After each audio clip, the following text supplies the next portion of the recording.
રાજકોટમાં ફૂડના નમૂના સબ સ્ટાન્ડર્ડ જાહેર થતા દંડની કાર્યવાહી થઈ છે। રાજકોટ મહાનગરપાલિકા દ્વારા ભૂતકાળના દિવસોમાં અલગ અલગ જગ્યા ફૂડના નમૂના લેવામાં આવ્યા હતા।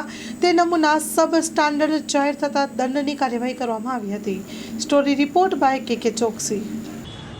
રાજકોટ મહાનગરપાલિકાની ફૂડ શાખા દ્વારા ભૂતકાળના દિવસોમાં છે એ ઘણા બધા નમૂના છે લેવામાં આવેલા હતા।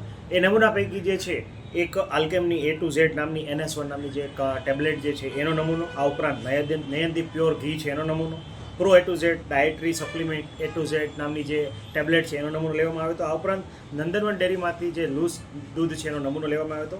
આ જે નમૂના છે ક્રમશઃ સબ સ્ટાન્ડર્ડ અને મિસ બ્રાન્ડેડ જાહેર થતાં રાજકોટ મહાનગરપાલિકાની ફૂડ શાખા દ્વારા RSC સાહેબની કોર્ટમાં એજ્યુડિકેશનના કેસ ફાઇલ કરવામાં આવ્યા હતા। એ અન્વયે RSC સાહેબ દ્વારા 4 ચુકાદા છે આપણને ગઈકાલે મળેલા છે। એ પૈકી જોવા જઈએ તો આલ્કેમ A to Z છે NS1 ટેબ્લેટના જે છે એના પ્રોડક્શન કરતા, એના રિટેલ વિક્રેતા ઉપરાંત સ્ટોકીસ છે એ તમામને મળીને RSC સાહેબે કુલ 8,50,000નો દંડ કરેલો છે।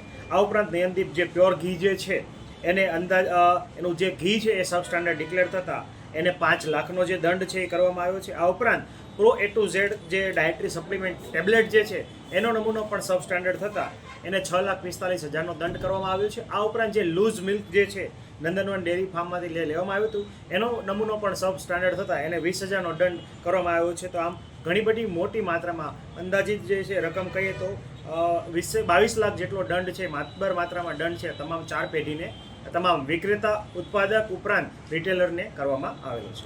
સાહેબ, ખાસ કરીને મેડિકલમાં જે સબ સ્ટાન્ડર્ડ દવા આપવામાં આવતી હોય છે એને લઈને શું કહેશો?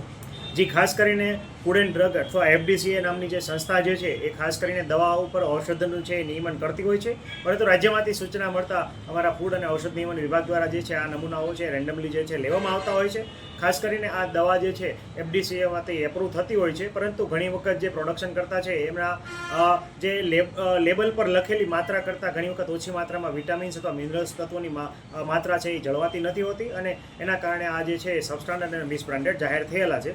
પરંતુ FBA ઉપરાંત જે અમારું જે ફૂડ એન્ડ ખાદ્ય અને ઔષધ નિયમન વિભાગ પણ છે આ બાબતે કાર્યરત હોય છે।